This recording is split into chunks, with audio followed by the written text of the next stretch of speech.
بخاری مسلم دونوں میں موجود ہے کہ انسانی شکل میں حضرت اسرائیل علیہ السلام آئے اور کہا کہ حضرت موسیٰ علیہ السلام سے کہا کہ آپ اپنے رب کے حکم کو اوبے کیجئے، یعنی اپنی جان میرے والے کرو۔ ان چلتا پھرتا بندہ ہوئے، انہوں نے کہا ہاں جی سر چلو تیاری جے۔ اور پھر موسیٰ علیہ السلام تو حضرت موسیٰ علیہ السلام نے ایک تھپڑ مارا اس کو، اس کے سے اس کی آنکھ نکل گئی۔ اب ظاہر ہے کہ حضرت موسیٰ کے ساتھ تو مس بیہیو نہیں کر سکتا تھا نا، اللہ کا بھیجا ہوا پیغمبر تھا وہ، تو وہ پھر اللہ تعالیٰ کے پاس واپس چلے گئے حضرت ملک الموت، کہا کہ یا اللہ مجھے اس بندے کے پاس بھیجا ہے جو مرنے کو پسند نہیں کرتا، مرنے کو تو کوئی بھی نہیں پسند کرتا۔ تو اللہ تعالیٰ سے انہوں نے ریکویسٹ کی تو اللہ نے ان کی آنکھ ان کو واپس کر دی۔ تو وہ تو پیغمبر تھا نا، بخاری مسلم میں حدیث ہے کہ اللہ تعالیٰ کسی پیغمبر کو اس وقت تک موت نہیں دیتا جب تک کہ اس کے سامنے یہ آپشن نہ رکھ دے کہ وہ چاہے تو اپنی امت کے پورے ٹینیور تک زندہ رہے۔ اور بخاری مسلم میں الفاظ ہے کہ نبی علیہ السلام کو بھی یہ آفر آئی تھی، لیکن آپ نے اللہ کو اللہم رفیق الاعلی کہہ دیا تھا، ورنہ آپ قیامت تک زندہ رہتے، اپنے امت، آپ کی تو امت کا ٹینیور بھی لمبا ہے۔ تو حضرت موسیٰ علیہ السلام نے وہ تھپڑ مارا، وہ اللہ کے پاس گئے، بخاری مسلم کے الفاظ ہیں، اللہ نے آنکھ واپس کی، واپس ہے اور کہا اچھا اس طرح کرو۔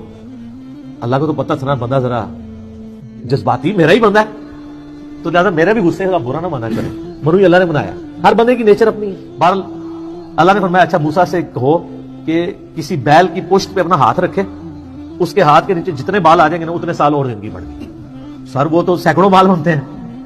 تو حضرت اسرائیل علیہ السلام یہ جب پیکج لے کے آئے نیا کہ حضرت پہلی تو معذرت ہوں اے پیکج ہے وہ تہاڈی مرضی ہے، دیکھو منی پھر موسیٰ دی گئی ہے، ہونا تو چاہیے تھا کہ جس نے مارا ہے اسے بدلہ لیا جاتا، دیکھو لاڈلا۔ تو انہوں نے کہا اچھا اتنے سال میں زندہ رہوں پھر کیا ہوگا؟ انہوں نے کہا پھر موت، کل نفس ذائقۃ الموت، ہر ذی روح نے موت کا مزہ تو چکھنا ہے۔ تو پھر انہوں نے کہا جب اتنے سال بعد مرنا ہی ہے تو اب کیوں نہیں، جب یہ میں نے جام پینا ہی ہے موت کا۔ تو پھر انہوں نے کہا اے اللہ بس میں تجھ سے یہ دعا کرتا ہوں کہ مجھے ارض مقدس یروشلم کے قریب کر دے، میں اتنا قریب ہو جاؤں کہ وہاں سے اگر کوئی پتھر بھی پھینکے نا تو میری قبر تک پہنچ جائے، وہ مقدس زمین پہ۔ جیسے ہماری بھی خواہش ہوتی ہے بقیہ غرقت میں دفن ہو۔ مسلم شریف میں حدیث ہے کہ جس نے مدینے کے مصائب پہ صبر کیا تو میں اس کا شفیع بنوں گا۔ ترمذی میں الفاظ ہے کہ ہو سکے تو مدینے میں مرو، جو مدینے میں مرے گا میں اس کی شفاعت کروں گا۔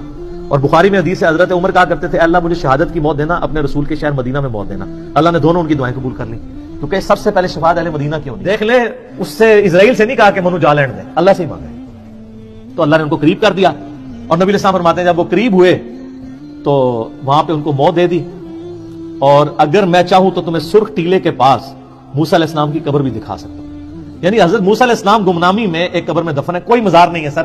مزار یا لوگوں کا آنا اگر بزرگی کی دلیل ہو تو وہ بزرگ جس کا نام قرآن میں 125 دفعہ ہے موسیٰ علیہ السلام، اس کی قبر بھی ان ہے۔ ظاہر ہے جب وہ اکیلے وہاں پہ، بخاری مسلم میں، صحیح مسلم میں دو حدیثیں ہیں، آپ نے فرمایا میں نے شب معراج سرخ ٹیلے کے پاس موسیٰ علیہ السلام کو قبر میں نماز پڑھتے ہوئے دیکھا ہے، اگر میں وہاں سے گزروں تو میں قبر بھی دکھا سکتا ہوں۔ اور اللہ کر رہے ہیں آخرت کی زندگی میں اس کا دنیا سے کوئی تعلق نہیں۔ تو یہ واقعہ بالکل درست ہے۔ باقی وہ جب پیکج لے کے آیا تو پھر دیکھیں انہوں نے اس کا ڈیل صحیح طریقے سے کیا۔ تو موسیٰ علیہ السلام اللہ کے بندے ہیں، پیغمبر ہیں، اور اللہ کے بڑے لاڈلے ہیں۔